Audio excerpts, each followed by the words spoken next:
Merry Christmas, Party Peeps! MangaMan here for our final day on our 12 days of manga, and it's Christmas Day. I wish you all a Merry Christmas and hope that you're enjoying it with your loved ones near and far as well. Don't forget to call Grandma and Grandpa later after this video.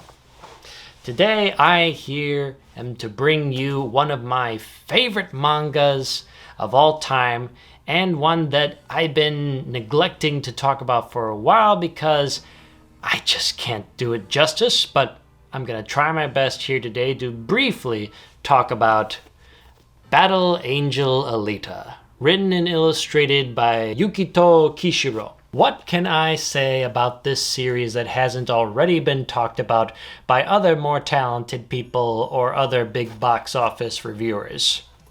Well, I could tell you my personal experience with Battle Angel Alita. Like many of my manga, in case you haven't already guessed already, I discovered this while I was at a thrift shop.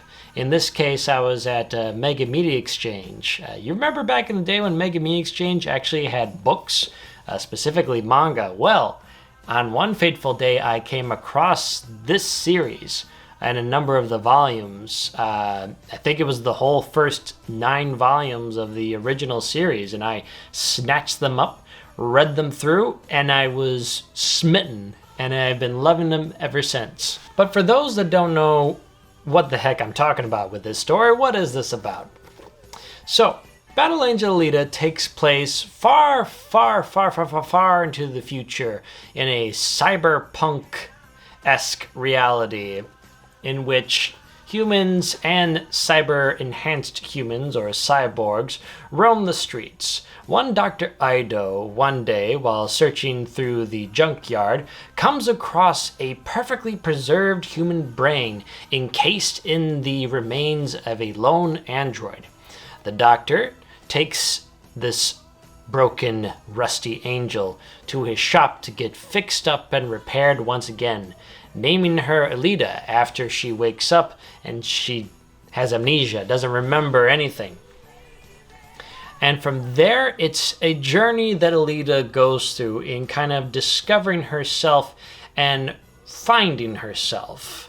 She isn't the porcelain doll that Ido wants to be. She's not the power source that a lot of people out there want to take away from her.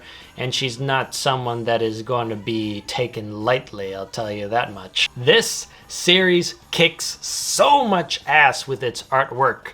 There's a lot of great fight scenes in here, great thrilling like dramas and stuff. As the series goes on, it goes more in depth into Alita as she goes from different phases in her life. She starts out wide-eyed child, new to the world, fresh and new, kind of discovering things for the first time, to some tragedies happen in her life.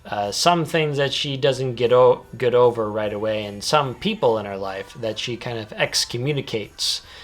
She takes several jobs as a bounty hunter, taking out dudes and then working for other organizations after that.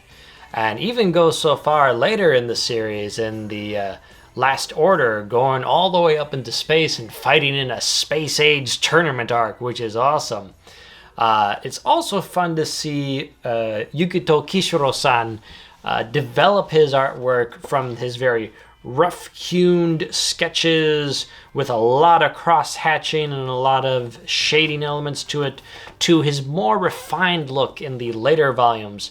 And this series that started in the 80s is still going strong today, with the new series Mars Chronicles chronicling the story of Alita before she fell to the junkyard and before the events that happened in the original story. Good stuff there. And what makes Kishiro a nice mangaka, well, not just a nice mangaka, but a great mangaka, is that he takes his base story, his base character, and he develops the world around it. So not every story needs to primarily center around Alita, but it can work around the people that connect with her. And we still have stories with Alita here and there, but we also get some other stories on other characters, some more fantastical to the next. And I don't want to spoil anything, but there are a lot of twists and turns and really hard choices that Alita has to make in this story that I honestly don't know what I would be like. It's a favorite of mine, my number one pick for my favorite manga of all time. I've even got my wife into it. She loves it as well. The movie by James Cameron, produced by James Cameron, is fantastic. Disney, you own the rights now. The ball is in your court. You need to get on that sequel ASAP. And if you're worried about it not making enough money, well, I know of a certain Battle Angel Alita army out there who have something to say on that matter. If you're a fan of cyberpunk stories with kick-ass, strong, powerful female protagonists, I highly recommend that you check out Alita Battle Angel. I have the original manga copy printed out by Viz Media. It's changed hands since then, but you can still get the original series in a new crisp hardcover. Here. In a new hardcover copy. I got this for the extra side stories, and of course, the beautiful artwork in it. I cannot overemphasize how gorgeous this series is. If you haven't checked it out yet, please do. Please read it, watch the movie, and let me know what you think in the description box down below. Battle Angel Alita Army, shoutouts to you and all the good work you do in spreading the good word. This is my humble contribution to this. Well, that's it for this year's 12 Days of Manga. I hope you all had fun. Let me know about any manga that you've been reading that you would recommend that I check out and read. Please let me know. I'd love to hear more.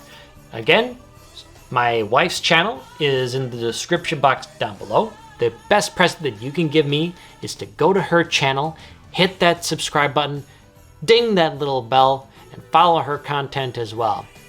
It would really mean a lot to me to do that. And if you want, you can do that with my channel as well. Just saying. But I wish you folks Merry Christmas, a Happy New Year. Here's to a much better year in 2021. More anime, more manga reviews to come, more Lupin, of course. I haven't forgotten about you. And until next time, party peeps, treat yourselves and have a Merry Christmas.